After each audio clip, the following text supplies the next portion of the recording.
नमस्कार, आज की बड़ी खबरों में आपका स्वागत है। मैं हूं आपके साथ अंकिता। आज के बुलेटिन में बात करेंगे सोनम वांगचुक की रेगुलर जांच करेंगे सरकारी डॉक्टर। बताएंगे आपको संसद के मॉनसून सत्र को लेकर कांग्रेस की बैठक शुरू। दिखाएंगे आपको 5 महिलाओं की किडनियां हुई फेल, कलेक्टर से बोली ट्रांसप्लांट कराओ या फिर जहर दे दो। और बुलेटिन के आखिर में देखेंगे अमेरिका में धर्म पूछकर भारतीय शख्स पर 15 बार चाकू से किया गया हमला।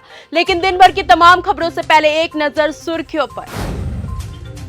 मॉनसून पर लगा ब्रेक, यूपी बिहार से दिल्ली एनसीआर तक नहीं होगी बारिश।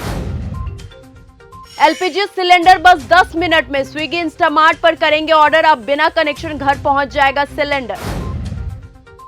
आज पुरी में शुरू हुई महाप्रभु की भव्य यात्रा रस्म, रथों की ओर बढ़े भगवान जगन्नाथ।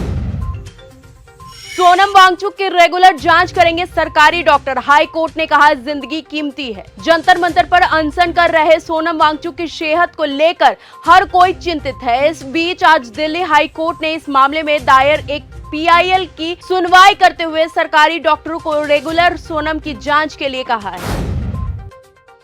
मुंबई के ताज होटल को मिला 22 करोड़ का नोटिस, बीएमसी को मिली शिकायत। बीएमसी ने ताजमहल पैलेस होटल को करीब 22 करोड़ रुपए का नोटिस जारी किया है। यह मामला 26/11 के आतंकी हमलों के बाद होटल के आसपास सिक्योरिटी बैरियर और बोलार्ड से जुड़े शुल्क का है।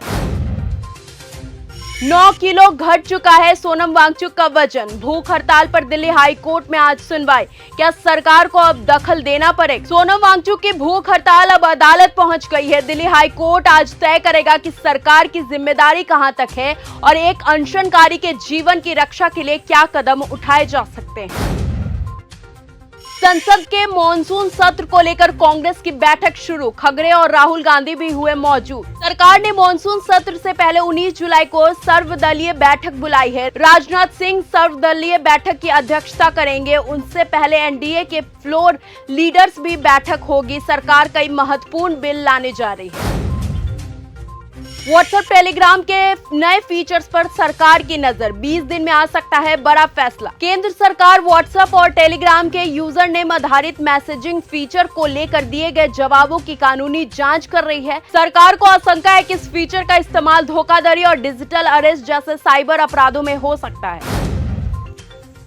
मैं तब तक जिंदा रहूंगी जब तक तुम्हारा अंत नहीं देख लेती, ममता बनर्जी ने विरोधियों पर साधा निशाना। पश्चिम बंगाल की पूर्व मुख्यमंत्री ममता बनर्जी ने अपने विरोधियों पर निशाना साधते हुए कहा कि वो तब तक जिंदा रहेंगी जब तक उनका अंत नहीं देख लेंगी। तृणमूल कांग्रेस छोड़ने वाले कई बागी नेताओं द्वारा अभिषेक बनर्जी पर कथित मनमानी का आरोप लगाए जाने के बीच ममता अपने भतीजे के समर्थन में मजबूती से साथ खड़ी नजर आई।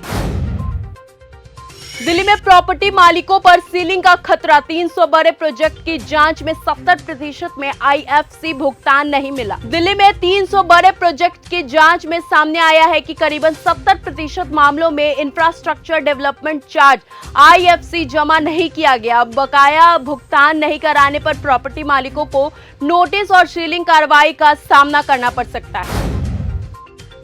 कोटा में सिस्टम की लापरवाही आई सामने, 5 गर्भवती की किडनियां हुई फेल, कलेक्टर से बोली ट्रांसप्लांट कराओ या फिर जहर दे दो। कोटा मेडिकल कॉलेज में कथित लापरवाही व नकली दवाओं से 5 गर्भवती की किडनियां फेल हो गई हैं। हर दूसरे दिन डायलिसिस के दर्द से तंग आकर पीड़ितों ने कलेक्टर को ज्ञापन सौंपकर किडनी ट्रांसप्लांट कराने या फिर जहर देने की मांग की।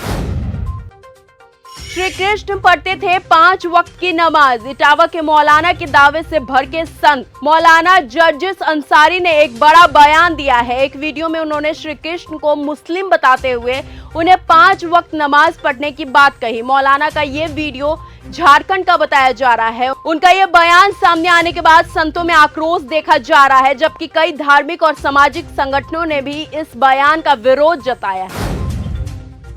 सऊदी यूएई बना रहे ऐसी पाइपलाइन, धराधर तेल जाएगा मिडिल ईस्ट के पार। हॉर्मुज स्ट्रेट में लगातार ईरानी हमलों की वजह से दुनिया की तेल सप्लाई पर सबसे बड़ा असर होता है। ऐसे में सऊदी अरब यूएई हॉर्मुज का विकल्प बनाने में जुटे हैं, जहां पाइपलाइन बिछाने का काम शुरू कर दिया गया है।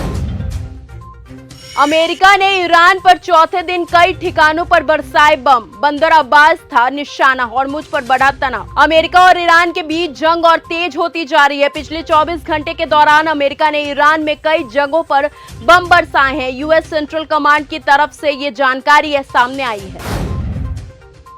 क्या तुम मुसलमान हो? अमेरिका में धर्म पूछकर भारतीय शख्स को 15 बार चाकू से किया हमला। अमेरिका में एक शख्स को उसका धर्म पूछकर 15 बार चाकू से हमला किया गया है। इस मामले में कोर्ट में दर्ज दस्तावेज के मुताबिक 48 साल के पीटर माइकल ने जांचकर्ताओं को बताया कि उससे जानबूझकर पीड़ित पर हमला किया। पीड़ित शख्स का नाम सोहेल बताया जा रहा है।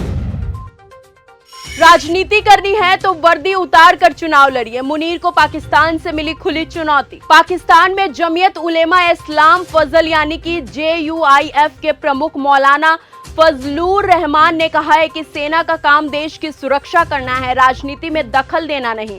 ये तय करना सेना का काम नहीं है कि देश में सरकार कौन बनाएगा और कौन सत्ता से बाहर जाएगा। उन्होंने आगे कहा है कि अगर सेना की राजनीति करनी है तो वर्दी उतारकर चुनाव लड़ना शुरू कर दीजिए। डंकी रूट से अमेरिका जाने वाले भारतीय हुए कम। भारत से अमेरिका जाने वाले अवैध प्रवासियों की संख्या में भारी गिरावट दर्ज हुई है। US custom and border protest CBP के नए आंकड़ों के मुताबिक वित्त वर्ष 2026 में मई महीनों तक अमेरिकी सीमा पर केवल 20,614 भारतीय प्रवासियों को अवैध रूप से घुसते हुए पकड़ा गया है। 24 घंटे में अमेरिका का तीसरा हमला। ईरान का भी तगड़ा पलटवार। बहरीन कुवैत में दागे मिसाइल। ईरान अमेरिका में तनाव बढ़ता ही जा रहा है। अमेरिका सेना ने 24 घंटे में ईरान पर तीसरी बार ताबड़तोड़ हमले कर दिए हैं। जवाबी कार्रवाई में ईरान से भी बहरीन कुवैत में अमेरिकी ठिकानों पर मिसाइलें दागते हुए कहा कि हम सैन्य टकराव के लिए तैयार हैं। तो फिलहाल आज के इस बुलेटिन में सिर्फ इतना ही। देश और दुनिया की तमाम खबरों के साथ ऐसे ही बने रहे हमारे साथ और देखते रहें न्यूज गंगा। तब तक के लिए धन्यवाद। अगर आपको ये हमारा वीडियो पसंद आया हो तो इसे लाइक और शेयर करना बिल्कुल ना भूलें। साथ ही हमारे चैनल न्यूज गंगा को सब्सक्राइब और फॉलो जरूर करें ताकि देश और दुनिया की हर बड़ी खबर आप तक सबसे पहले पहुंचे।